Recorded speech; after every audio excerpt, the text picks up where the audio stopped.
the queen of rock and roll, the tenacious vocalist Tina Turner, passes away at age 83. The powerful rock and soul singer Tina Turner has passed away.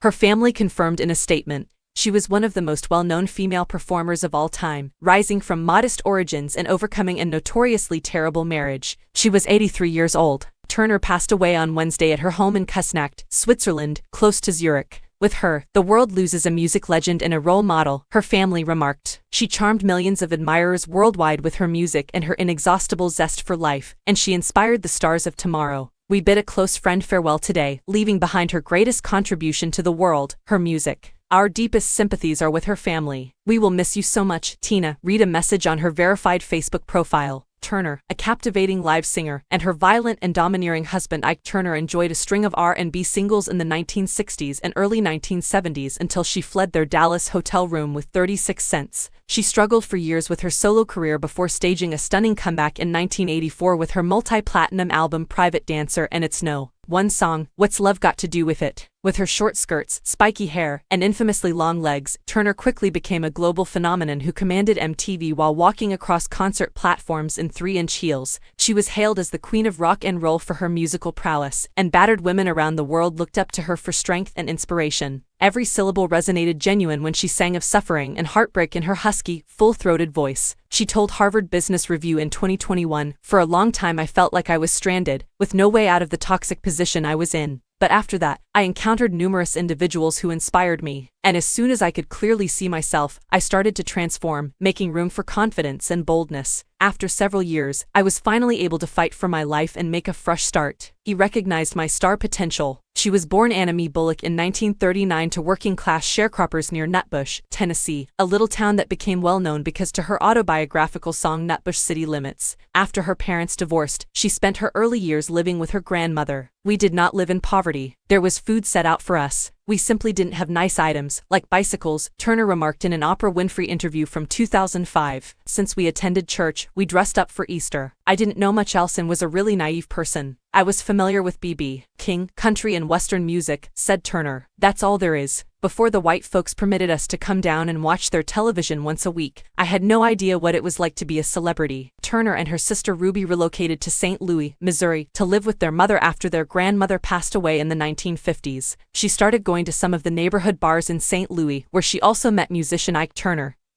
whose band, Kings of Rhythm, was well known there. At the age of 17, he asked her to sing for his band. "Ike had to visit the home and inquire with Ma about allowing me to join him in song. He was aware of my star potential," Turner remarked. "We were like brother and sister, we were close. We'd drive about town on his free nights, and he'd tell me about his life and his dreams. He admitted to me that when he was younger, he wasn't thought of as attractive. That pained him a lot. I was sorry for him. I promised Ike that I would never hurt him. I really did. Although he was very kind to me at the time, I did glimpse his other side." She started out as Tina Turner, and the Ike and Tina Turner Revue was established in 1960. In the same year that their son Ronnie was born, their bond grew. Craig, Tina's son from a former relationship, and 2 children from Ike's past marriages were among the 4 children they raised after getting married in 1962. A violent union. According to Turner's autobiography and interviews, the physical assault started almost immediately. Ike Turner, who was thin-skinned and temperamental, would reportedly snap at the slightest provocation and attack her with anything in his possession, including coat hangers, telephones, a wooden shoe stretcher, and his fists. She claimed that he would frequently beat her before they took the stage. "He would strike me in the ribs before consistently attempting to give me a black eye. He desired that his cruelty be seen," Turner said. "That was the shameful part." With the assistance of female backup vocalists, Tina performed the lead vocals on the majority of their tracks, with her husband singing or playing guitar in the background.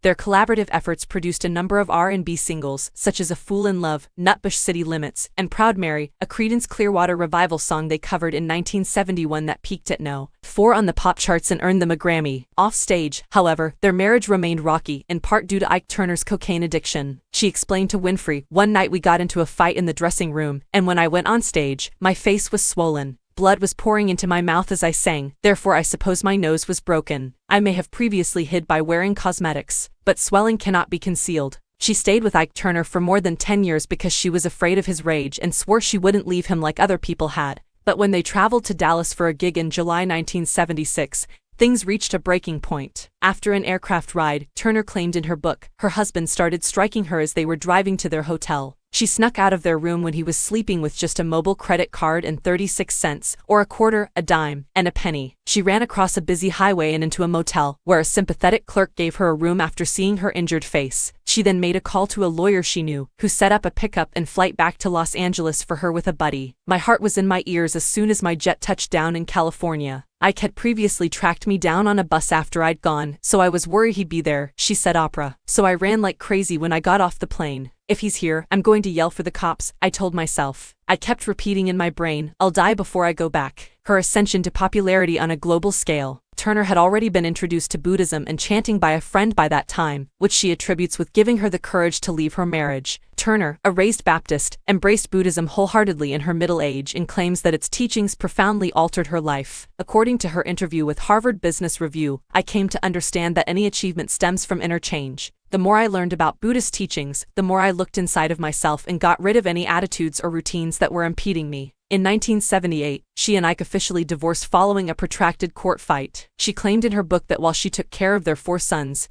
he kept the majority of the income and assets they had amassed together. After the divorce, Turner tried to rebuild her career for a number of years while performing on TV specials and in Las Vegas. After she signed Australian manager Roger Davies in 1979, her return gained momentum. 2 years later, Rod Stewart asked her to play Hot Legs on Saturday Night Live with him. In 1983, her cover of Al Green's Let's Stay Together became a smash in England. Then followed Private Dancer, which led to 3 top 10 successes, 3 Grammy wins, and a total of over 10 million copies sold. Despite initially disliking the song and needing persuasion to record it, What's Love Got to Do with It made her the oldest female artist to have a No.1 hit at the age of 44. She co-starred in Mel Gibson's post-apocalyptic film Mad Max Beyond Thunderdome, co-wrote the song We Don't Need Another Hero, and performed with Mick Jagger at the historic Live Aid concerts all in 1985, when she was at the height of her powers. She also sang on the all-star charity single We Are the World, co-wrote the song We Are the World, and performed with Mick Jagger at the historic Live Aid concerts. The next year, Turner wrote the best-selling memoir I, Tina, which was later made into the smash 1993 movie What's Love Got to Do with It, starring Angela Bassett.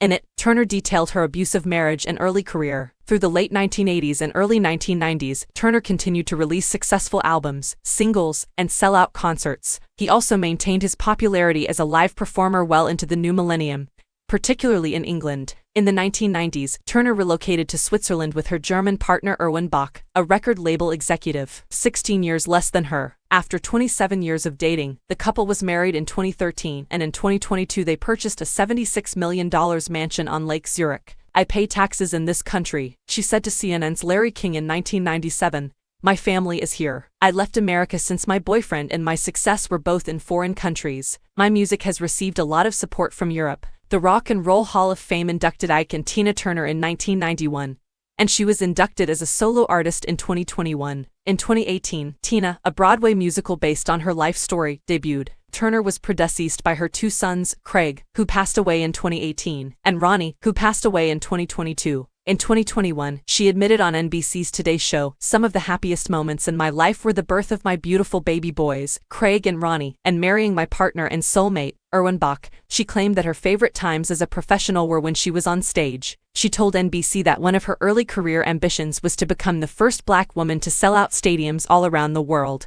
It appeared to be impossible at the time, but I persisted, and I'm thrilled that I was able to fulfill that desire.